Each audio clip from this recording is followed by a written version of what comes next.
নমস্কার বন্ধুরা, আমি সুশোভন আর আপনারা দেখছেন আপনাদের প্রিয় চ্যানেল অদ্ভুত অথচ বাস্তব। আজকের এই বিশেষ প্রতিবেদনে আমরা এমন একটি বিষয় নিয়ে আলোচনা করব যা ভারতের কর্পোরেট শক্তি এবং আমেরিকার এনার্জি ডমিনেন্সের সমীকরণকে চিরতরে বদলে দিতে পারে। আমেরিকার বুকে 50 বছর পর তৈরি হতে চলা সব থেকে বড় অয়েল রিফাইনারি, যার বাজেট প্রায় $300 বিলিয়ন।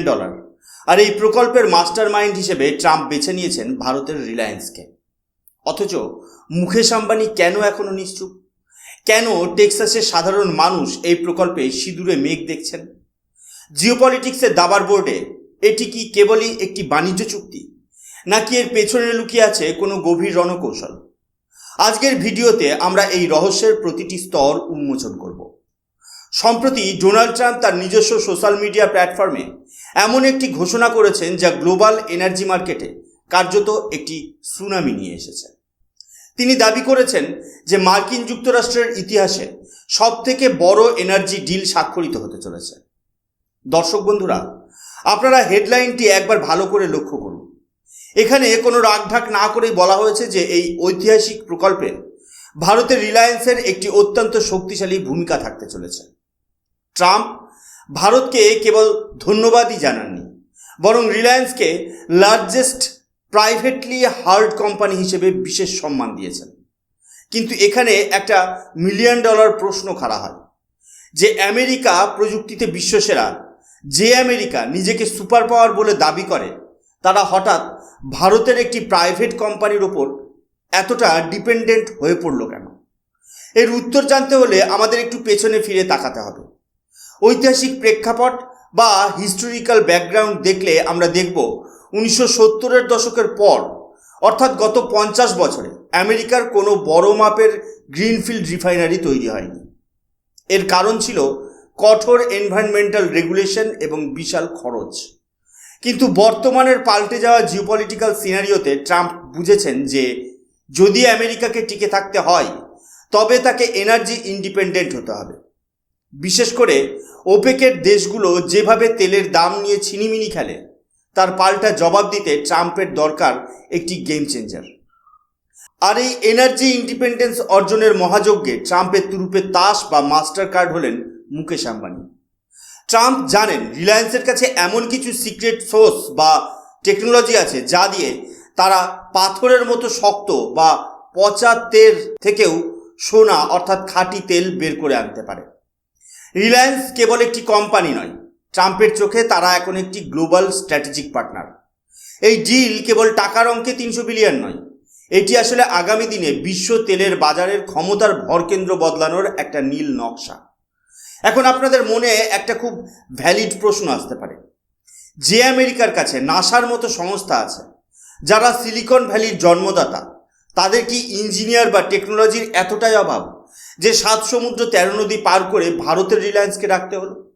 এর উত্তর লুকিয়ে আছে একটা টেকনোলজিক্যাল টার্মের মধ্যে, যাকে গ্লোবাল অয়েল ইন্ডাস্ট্রিতে বলা হয় এনসিআই বা নেলসন কমপ্লেক্সিটি ইন্ডেক্স। এই আর্টিকেলের হেডলাইনটি দেখুন, কেন জামনগর রিফাইনারি ট্রাম্পের টেক্সাস প্ল্যানের জন্য তুরুপের তাস। এটা বুঝতে গেলে আমাদের বুঝতে হবে রিফাইনারির ক্ষমতাকে। সোজা ভাষায় বলতে গেলে একটি রিফাইনারি কতটা উন্নত তা মাপা হয় এই এনসিআই দিয়ে। রিলায়েন্সের জামনগর রিফাইনারির এনসিআই ভ্যালু হলো 21.1। দর্শক বন্ধুরা, এই অঙ্কটা সাধারণ কোনো সংখ্যা নয়, এটি গ্লোবাল স্ট্যান্ডার্ডে কার্যত অকল্পনীয়। যেখানে আমেরিকার অধিকাংশ রিফাইনারির গড় এনসিআই 10 থেকে 12-র মধ্যে ঘোরাফেরা করে, সেখানে রিলায়েন্স 21.1 পৌঁছে বসে আছে।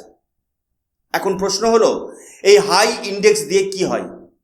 দেখুন, সব অপরিশোধিত তেল বা ক্রুড অয়েল কিন্তু সমান হয় না।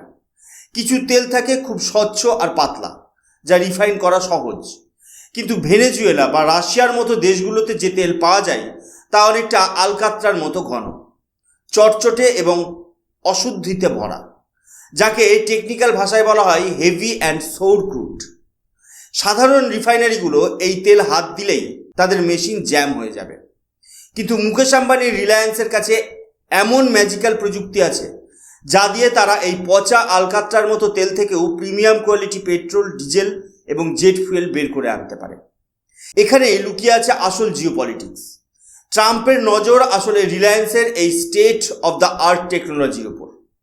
ভেনেজুয়েলার বর্তমানে যে রাজনৈতিক পট পরিবর্তন চলছে এবং সেখানে আমেরিকা যেভাবে নিজের নিয়ন্ত্রণ প্রতিষ্ঠা করছে, সেই দেশের খনি থেকে বেরোনো ভারী তেলকে ডলারে রূপান্তরিত করতে গেলে রিলায়েন্সের দক্ষতা ছাড়া আমেরিকার কোনো গতি নেই। টেক্সাসে যে নতুন রিফাইনারি তৈরির কথা হচ্ছে, ট্রাম্প চাইছেন সেখানে রিলায়েন্স কেবল ইনভেস্টর হিসেবে নয়, বরং টেকনোলজি পার্টনার হিসেবে থাকুক।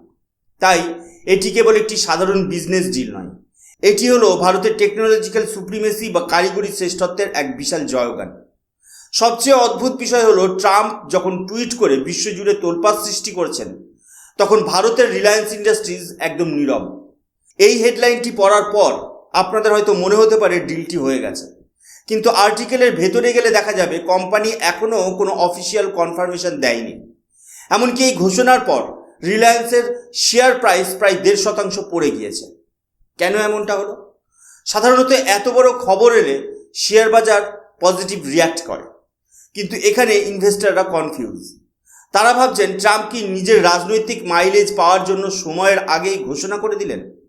রিলায়েন্স সম্ভবত wait and watch policy follow করছে, কারণ সামনে ইরান ইসরায়েল যুদ্ধ বা আমেরিকার অভ্যন্তরীণ রাজনীতির অনেক সমীকরণ বাকি আছে। রিলায়েন্সের মতো একটি জায়ান্ট কোম্পানি কোনো ইমোশনাল ডিসিশন নেয় না, তারা ডেটা এবং স্টেবিলিটি দেখে পা বাড়ায়। টেক্সাসের এই প্রজেক্ট নিয়ে আমেরিকাতেও কিন্তু বিতর্কের ঝড় উঠেছে। মার্কিন শ্রমিক ইউনিয়নগুলো এবং কিছু স্থানীয় নেতা দাবি করছে যে ভারতীয় কোম্পানি যদি সেখানে আসে তবে আমেরিকানদের চাকরি থাকবে না। তাদের ভয় রিলায়েন্স হয়তো ভারত থেকে সস্তায় ইঞ্জিনিয়ার এবং টেকনিশিয়ান নিয়ে আসবে। ট্রাম্প যেখানে আমেরিকা ফার্স্ট স্লোগান দেয়, সেখানে একটি ভারতীয় কোম্পানিকে এত বড় দায়িত্ব দেওয়া নিয়ে তার নিজের দলের মধ্যেই সমালোচনা হচ্ছে। কিন্তু ট্রাম্পের যুক্তি ভিন্ন। তিনি জানেন রিফাইনারি তৈরি হলে আমেরিকার মাটিতে কয়েক হাজার নতুন জব তৈরি হবে এবং দীর্ঘমেয়াদে আমেরিকার এনার্জি কস্ট কমে যাবে।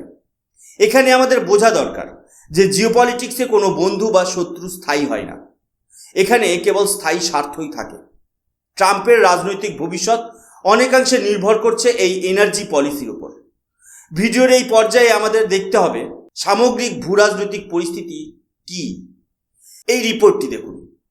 এইটা অনুযায়ী $300 বিলিয়ন অঙ্কটি কেবল রিফাইনারি বানানোর খরচ নয়, এটি আগামী কয়েক দশকের তেল আমদানি রপ্তানির একটি সামগ্রিক প্রাক্কলন। আমেরিকা বর্তমানে রাশিয়া এবং ওপেক প্লাস দেশগুলোর উপর নির্ভরতা কমাতে চাইছে। যদি টেক্সাসে এই রিফাইনারি সফলভাবে কাজ শুরু করে, তবে গ্লোবাল অয়েল মার্কেটে ভারতের প্রভাব বহুগুণ বেড়ে যাবে। রিলায়েন্স কেবল একটি রিফাইনারি পার্টনার হিসেবে নয়, বরং গ্লোবাল এনার্জি আর্কিটেক্ট হিসেবে আবির্ভূত হবে। মুকেশ আম্বানির এই সম্ভাব্য পদক্ষেপ ভারতকে বিশ্বমঞ্চে এক নতুন উচ্চতায় নিয়ে যেতে পারে। তবে আমাদের মনে রাখতে হবে, ট্রাম্পের ঘোষণা এবং বাস্তবে রূপায়ণের মধ্যে এখনও অনেক ইফ অ্যান্ড বাট রয়ে গেছে। রিলায়েন্স হয়তো অপেক্ষা করছে হোয়াইট হাউস থেকে আরও কিছু সলিড গ্যারেন্টি বা ইনসেন্টিভ পাওয়ার জন্য।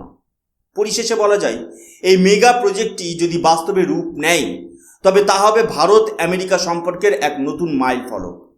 এটি কেবল ব্যবসার গল্প নয়, এটি হলো সাহসের এবং প্রযুক্তির শ্রেষ্ঠত্বের প্রমাণের লড়াই। ট্রাম্পের হাইপ আর রিলায়েন্সের নীরবতা, এই দুয়ের মাঝে লুকিয়ে আছে আগামী দশকের বিশ্ব অর্থনীতির রূপরেখা। আপনারা কি মনে করেন, রিলায়েন্সের কি উচিত এই মুহূর্তে আমেরিকার এই বিশাল প্রজেক্টে ঝাঁপিয়ে পড়া, নাকি তাদের আরও সময় নেওয়া দরকার? কমেন্ট সেকশনে আপনাদের মূল্যবান মতামত অবশ্যই জানাবেন। এই ধরনের গভীর বিশ্লেষণধর্মী ভিডিও আরও দেখতে চাইলে অদ্ভুত অথচ বাস্তব চ্যানেলটিকে সাবস্ক্রাইব করতে ভুলবেন না। আমি সুশোভন, দেখা হচ্ছে আগামী পর্বে। ভালো থাকবেন, সুস্থ থাকবেন। জয় হিন্দ, বন্দে মাতরম, ভারত মাতা কি জয়।